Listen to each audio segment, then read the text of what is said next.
Welcome to వీక్షణ. భారత stock మార్కెట్లలో నయా జోష్ కనిపిస్తోంది.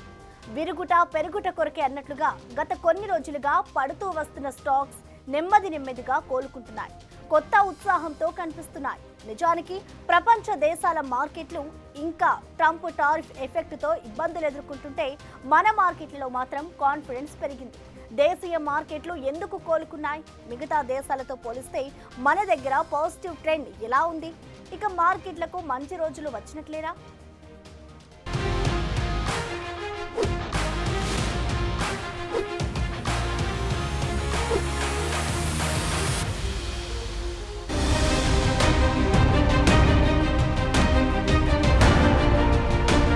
ప్రపంచ స్టాక్ మార్కెట్లు షేక్ అవుతున్న వేళ భారత మార్కెట్లలో కొత్త ఉషోదయం కనిపిస్తుంది. ట్రంప్ టారిఫ్ ఎఫెక్ట్ నుంచి బయటపడ్డ తొలి దేశంగా భారత్ సరికొత్త దిశగా పయనిస్తుంది. దేశీయ మార్కెట్లలో ఉన్న బలమైన పునాదులతోనే ఈ రికవరీ సాధ్యమైందన్న విశ్లేషణలు వస్తున్నాయి. ఏప్రిల్ 21న సానుకూల వాతావరణంలో భారత స్టాక్ మార్కెట్లు ముందుకు దూసుకెళ్లాయి. నిజానికి గత కొన్ని రోజులుగా ఇన్వెస్టర్లందరూ షేక్ అయ్యేలా స్టాక్స్ పడిపోతూ వచ్చాయి. ఇప్పుడు మాత్రం కాస్త ఉత్సాహంగా మారాయి. పాజిటివ్ ట్రెండ్ సెంటిమెంట్ ను బలపరిచింది.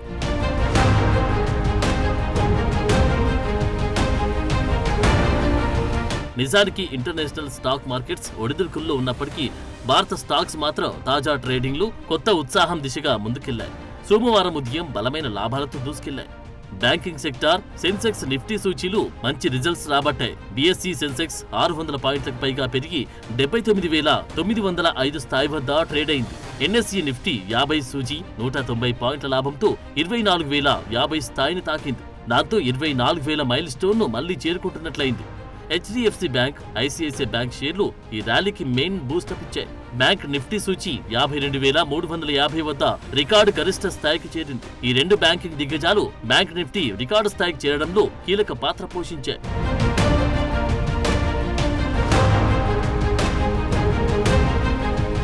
HDFC, ICICI, Infosys, TCS, Reliance Industries వంటి స్టాక్లు సూచీలను ముందుకు నడిపించాయి. అయితే Tata Motors, Maruti Suzuki, Bajaj Finance షేర్లు 0.5-1% నష్టాలు చవిచూశాయి. ఇవి మార్కెట్ ర్యాలీని కొంత కట్టడి చేశాయి. ఇన్ఫోసిస్, టీసీఎస్ వంటి ఐటీ షేర్లు ముందుకెళ్లడంతో ఈ లాభాలు వర్కౌట్ అయ్యాయి. నిజానికి ట్రంప్ ఎఫెక్ట్ తో ప్రపంచ దేశాల షేర్ మార్కెట్లు నేలచూపులు చూస్తుంటే మన బుల్ మాత్రం పుంజుకోవడం వెనుక చాలా కారణాలున్నట్లు నిపుణులు చెబుతున్నారు. అమెరికా టారిఫ్ల ఆందోళన ప్రభావం తగ్గుముఖం పట్టడం సూచీలకు కలిసొచ్చింది.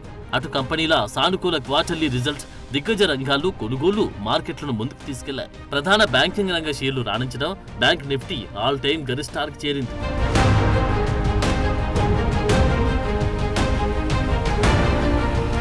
HDFC, ICICI, IDFC, axis bank వంటి ప్రధాన బ్యాంకులు సానుకూల క్వార్టర్లీ ఫలితాలు ప్రకటించాయి. దీంతో ఆయా షేర్లు రాణించాయి. ఐసిఐసిఐ షేర్లు 52 వారాల గరిష్టానికి తాకాయి.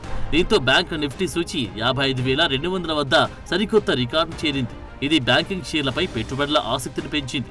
అటు విదేశీ సంస్థాగత మదుపర్ల పెట్టుబడులు పెరగడం మన మార్కెట్లకు చాలా కలిసి వచ్చింది.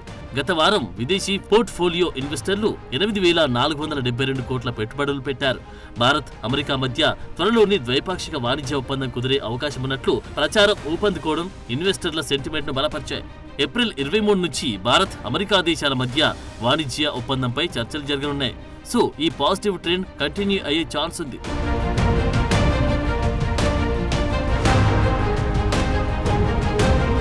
అటు డాలర్తో పోలిస్తే రూపాయి మారకం విలువ బలపడుతోంది. తాజా ట్రేడింగ్లో రూపాయి విలువ 33 పైసలు పెరిగి 55.05గా కొనసాగుతుంది. అటు చమురు ధరలు క్షీణించడం కూడా మార్కెట్ ర్యాలీకి ఓ కారణమైంది. సో ఓవరాల్ గా భారత ఆర్థిక వ్యవస్థకు దేశీయ డిమాండ్, ప్రభుత్వ విధానాల్లో బలమైన పునాది ఉంది. అందుకే ప్రపంచ దేశాల్లో ఒడిదుడుకులు ఉన్న మన దగ్గర మాత్రం వేగంగా రికవరీ సాధ్యమైందంటున్నారు. నిఫ్టీ రాబోయే రోజుల్లో 24,500 మార్కును చేరుకునే ఛాన్స్ ఉందంటున్నారు. అయితే ప్రపంచవ్యాప్తంగా ఆర్థిక అనిశ్చితులు, ముఖ్యంగా అంతర్జాతీయంగా చమురు ధరల హెచ్చుతగ్గులు, భౌగోళిక రాజకీయ ఒత్తిడిలో మార్కెట్పై ప్రభావం చూపే అవకాశం ఉందని నిపుణులు అంటున్నారు. ప్రస్తుతం బ్యాంకింగ్, ఐటీ షేర్లలో జోష్ ఉండడంతో రాబోయే వారాల్లో బ్యాంకింగ్, ఐటీ రంగాలపై దృష్టి పెట్టాలని ఇన్వెస్టర్లకు నిపుణులు సూచిస్తున్నారు.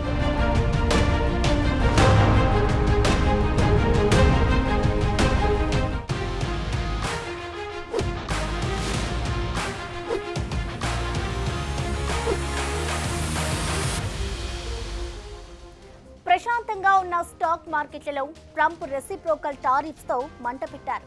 దీంతో అన్ని దేశాల షేర్ మార్కెట్స్ షేక్ అయ్యాయి. స్టాక్ మార్కెట్లకు స్ట్రోక్ వచ్చినంత పనైంది.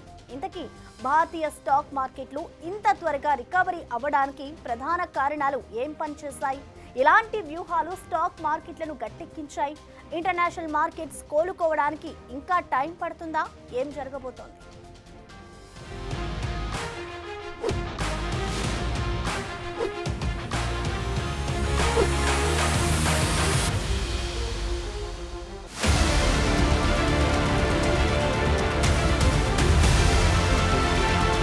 అమెరికా అధ్యక్షుడు డొనాల్డ్ ట్రంప్ ప్రపంచ దేశాలపై ప్రకటించిన రివెంజ్ టారిఫ్లు ప్రపంచ స్టాక్ మార్కెట్లపై చాలా ఎఫెక్ట్ చూపించాయి. ఇందులో భారత్ కూడా ఇబ్బందులు ఎదుర్కొన్నప్పటికీ త్వరగానే రికవరీ అయి బయటపడింది. ట్రంప్ టారిఫ్లు గ్లోబల్ ట్రేడ్ను అస్థిరపరిచాయి. స్టాక్ మార్కెట్లలో అనిశ్చితి, ఒడిదుడుకులను సృష్టించాయి. ఏప్రిల్ 2న ట్రంప్ 180కి పైగా దేశాలపై 10% బేస్ లైన్ టారిఫ్ను ప్రకటించినప్పుడు గ్లోబల్ స్టాక్ మార్కెట్లు తీవ్రమైన క్షీణతను ఎదుర్కొన్నాయి. ఏప్రిల్ 3, 4 తేదీల్లో అమెరికా స్టాక్ మార్కెట్లు $6.6 ట్రిలియన్ కోల్పోయాయి. 2020 జూన్ తర్వాత అత్యంత ఎఫెక్ట్ అయింది ఇప్పుడే మరి.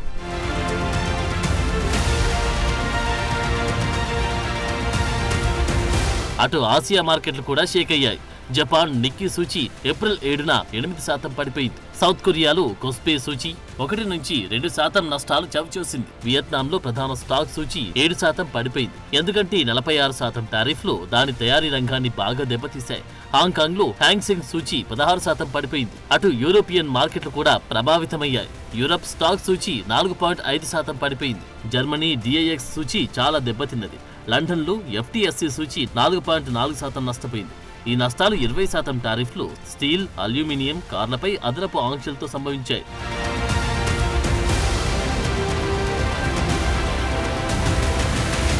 చైనాపై 145% టారిఫ్లు విధించారు ట్రంప్. ఇది షాంఘై SSE కాంబోజిట్ సూచీలో 0.3 నుంచి 1.6% నష్టాలు కలిగించింది. చైనా కూడా అమెరికాపై రివర్స్ టారిఫ్ ప్రయోగంతో గ్లోబల్ ట్రేడ్ వార్ భయాలను మరింత పెంచింది. ఈ టారిఫ్లు చైనా ఎగుమతి, ఆధారిత స్టాక్లను దెబ్బతీశాయి. గోల్డ్మన్ సాక్స్ చైనా 2025 GDP వృద్ధి అంచనాను 4.5% నుంచి 4%కి తగ్గించింది. ప్రస్తుతం చైనాలో పరిస్థితి ఎలా ఉందంటే బ్రాండెడ్ షూస్, క్లాత్స్ ఎగుమతులు నిలిచిపోవడంతో చాలా డిస్కౌంట్స్ తో తక్కువ ధరకి రోడ్లపైనే అమ్మే పరిస్థితి ఉంది.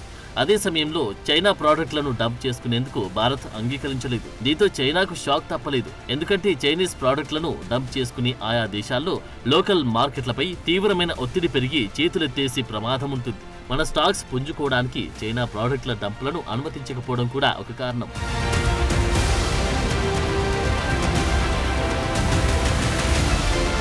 46% అమెరికా టారిఫ్లతో వియత్నాం తయారీ రంగాన్ని దెబ్బతీశాయి. దీంతో స్టాక్ సూచీ 7% పడిపోయింది. అటు జపాన్ పై 24% టారిఫ్లతో జపాన్ బ్యాంకింగ్ షేర్లను దెబ్బతీశాయి. జపనీస్ నిక్కీ సూచీ 5 ఏళ్లలో అత్యంత ఘోరమైన రికార్డు నెలకొల్పింది. జపాన్ ప్రధానమంత్రి అయితే దీన్ని ఓ జాతీయ సంక్షోభంగా చెప్పారంటే పరిస్థితి అర్థం చేసుకోవచ్చు. మరోవైపు యూఈపై 20% టారిఫ్లు, స్టీల్, అల్యూమినియం, కార్లపై అదనపు సుంకాలు జర్మనీ, ఫ్రాన్స్, ఇటలీ వంటి దేశాలపై స్టాక్ మార్కెట్లను అస్థిరపరిచాయి. జర్మనీ 3వ సంవత్సరం కూడా ఆర్థిక మాంద్యం వైపు నడుస్తుందని వార్నింగ్ బెల్స్ వచ్చాయి.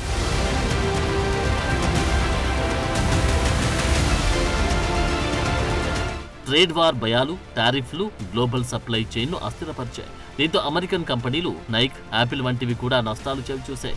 ఈ కంపెనీలు చైనా, వియత్నాం వంటి దేశాల్లో తయారీపై ఆధారపడడంతో టారిఫ్ల మంట వీటికి కూడా తాకింది. అటు ఆర్థిక మాంద్యం ఆందోళనతో JP మోర్గాన్ గ్లోబల్ రిసెషన్ అవకాశాన్ని 40% నుంచి 60%కి పెంచింది. టారిఫ్లు డిమాండ్ తగ్గించి సప్లై చైన్ను దెబ్బతీస్తాయని హెచ్చరించింది.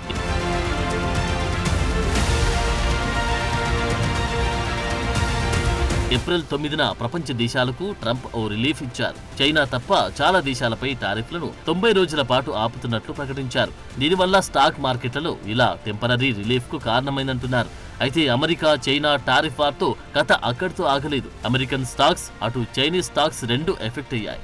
ఈ సుంకాల సమరం సప్లై చైన్ను అస్థిరపరచడం, ఉత్పత్తి ఖర్చులను పెంచడం, అలాగే గ్లోబల్ డిమాండ్ తగ్గించడం వల్ల స్టాక్ మార్కెట్లు ఇన్వెస్టర్ల విశ్వాసాన్ని దెబ్బతీసింది. బ్యాంక్ ఆఫ్ ఇంగ్లాండ్ అయితే తీవ్రమైన మార్కెట్ కరెక్షన్లుంటాయని హెచ్చరించింది.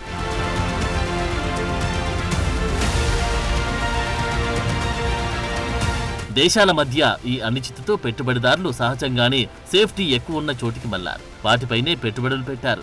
ఇప్పటికే పెట్టినవి తీసేసుకున్నారు. ఫైనల్ గా అత్యంత నమ్మకమైన బంగారం, కార్పొరేట్ బాండ్ల వంటి సేఫ్ ఆస్తుల వైపు మళ్లారు. అటు చైనా, EU, కెనడా వంటి దేశాలు కౌంటర్ టారిఫ్లను ప్రకటించాయి. ఇవి గ్లోబల్ ట్రేడ్ వార్ ను మరింత తీవ్రం చేశాయి. ప్రస్తుతం అమెరికాతో ప్రపంచ దేశాలు చర్చలు జరుపుతున్నాయి, ఒప్పందాలు చేసుకుంటున్నాయి. అవి ఫలిస్తే కొంతవరకు స్టాక్ మార్కెట్లకు రిలీఫ్ ఉండే ఛాన్స్ ఉంది.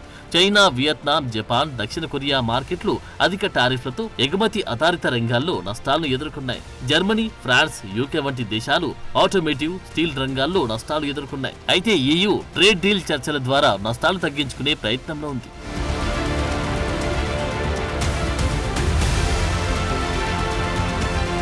భారత ఎగుమతుల్లో భారత మార్కెట్ కీలకమే అయినప్పటికీ ఇతర దేశాలతో వాణిజ్యం, ద్వైపాక్షిక ఒప్పందాలు సుంకాల ప్రభావాన్ని పరిమితం చేశాయి. భారత్ నుంచి అమెరికాకు జనరిక్ మెడిసిన్స్ ఎగుమతులు సుంకాల వల్ల తక్కువగా ఎఫెక్ట్ అయ్యాయి. ఎందుకంటే అమెరికా ఆరోగ్య రంగం ఈ మెడిసిన్స్ పైనే ఆధారపడుతుంది. ట్రంప్ సుంకాల ప్రకటన తర్వాత భారత స్టాక్ మార్కెట్లు సెన్సెక్స్, నిఫ్టీ చాలా నష్టాలు చవిచూశాయి. ఒక దశలో సెన్సెక్స్ 4000 పాయింట్లు, నిఫ్టీ 1200 పాయింట్ల పతనమయ్యాయి. అయితే ఏప్రిల్ 15 నాటికి భారత మార్కెట్లు ప్రపంచ దేశాల్లోనే మొదటిసారిగా ఈ నష్టాల నుంచి పూర్తిగా కోలుకున్నాయి. ఈ రికవరీకి బలమైన దీర్ఘకాలిక పెట్టుబడులు, లార్జ్ క్యాప్ షేర్ల స్టెబిలిటీ, అలాగే ప్రభుత్వ విధానాలు దోహదపడ్డాయంటున్నారు.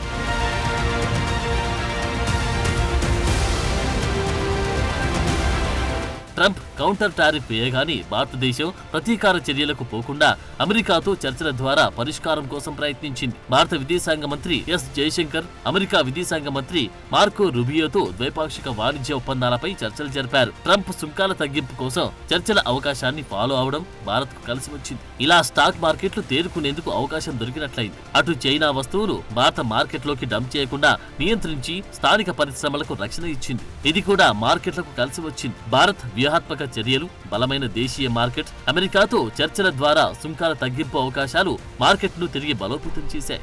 అయితే భారత స్టాక్ మార్కెట్లో ట్రంప్ ఎఫెక్ట్ ను పూర్తిగా తప్పించుకోలేదు. కానీ కొన్ని వ్యూహాల వల్ల ప్రస్తుతానికైతే మిగతా దేశాల కంటే త్వరగా కోలుకున్నాయి. ప్రపంచంలోని ఇతర మార్కెట్లతో పోలిస్తే భారత్ మొదటిగా ఈ షాక్ నుండి బయటపడింది. ఈ మార్కెట్ల సరళి ఎలా ఉంటుందంటే భవిష్యత్తులో సుంకాల ప్రభావం, ద్వైపాక్షిక చర్చలు, ఒప్పందాలపై మన మార్కెట్ల పరిస్థితి ఆధారపడి ఉండనుంది. సో మ్యాటర్ ఏంటంటే రాబోయే నెలల్లో ట్రంప్ ట్రేడ్ విధానాలు, గ్లోబల్ రియాక్షన్స్ ప్రపంచ స్టాక్ మార్కెట్ దిశను నిర్ణయిస్తాయంటున్నారు.